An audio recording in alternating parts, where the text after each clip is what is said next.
રાજકોટમાં ચાંદીપુરાના શંકાસ્પદ 5 બાળકોના મૃત્યુ થયા છે। રાશિ સાહરિયા, રિતિક મુખિયા, પ્રદીપ રાઠોડનું મૃત્યુ થયું। કાળુ ચંપુલાલ, સુજાકુમાર ધનકનું પણ મૃત્યુ થયું છે। ચાંદીપુરાના કેસ વધતા રાજકોટમાં તંત્ર અલર્ટ મોડ પર છે। જરૂર પડે તો બેડ વધારવાની પણ તંત્રની તૈયારીઓ છે। નવી એમસીએચ બિલ્ડિંગ ખાતે આઈસીયુ સાથેના 7 બેડની વ્યવસ્થા કરવામાં આવી છે।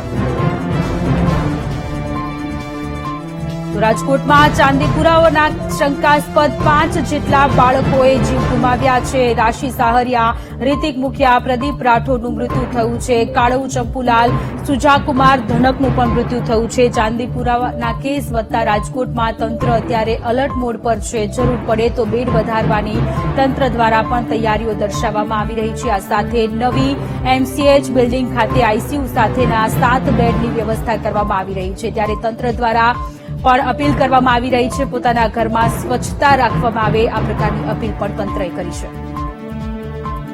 સંવાદદાતા ભાવેશ ફોનલાઈન પર જોડાયેલા છે। ભાવેશ, ગુજરાતમાં છેલ્લા ઘણા સમયથી ચાંદીપુરાના શંકાસ્પદ 14 જેટલા બાળકોએ જીવ ગુમાવ્યો છે। 21 જેટલા કેસ અત્યાર સુધીમાં નોંધાઈ ચૂક્યા છે। રાજકોટમાં પણ કેસ વધી રહ્યા છે। લોકોને સાવચેત રાખવાની અપીલ।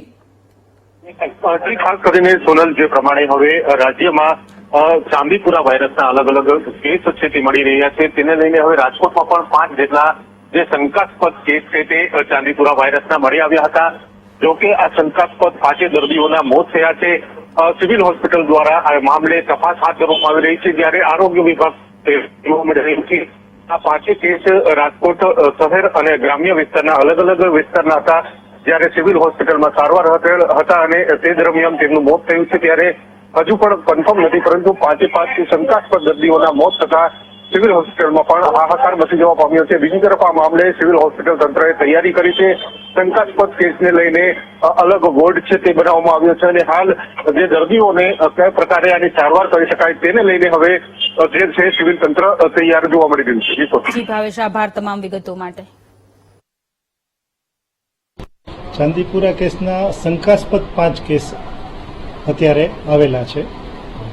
5 દર્દીઓ એક્સપાયર થઈ ગયેલા છે। ચાંદીપુરા કેસ માટે તંત્ર પૂરેપૂરું સજ્જ છે। અમારે અત્યારે એમસીએચ બિલ્ડિંગમાં અમનો પીડિયાટ્રિક વિભાગ છે, જેની અંદર આપણે 100 બેડ છે, જેની અંદરથી 7 બેડ આઇસોલેટ કરીને સ્પેશિયલ આમના માટે જ રાખેલા છે અને એ 7 બેડની અંદર કમ્પ્લીટ આઈસીયુની સુવિધા છે, સાથે ડોક્ટર અને નર્સિંગ સ્ટાફ પણ છે આપણી પાસે।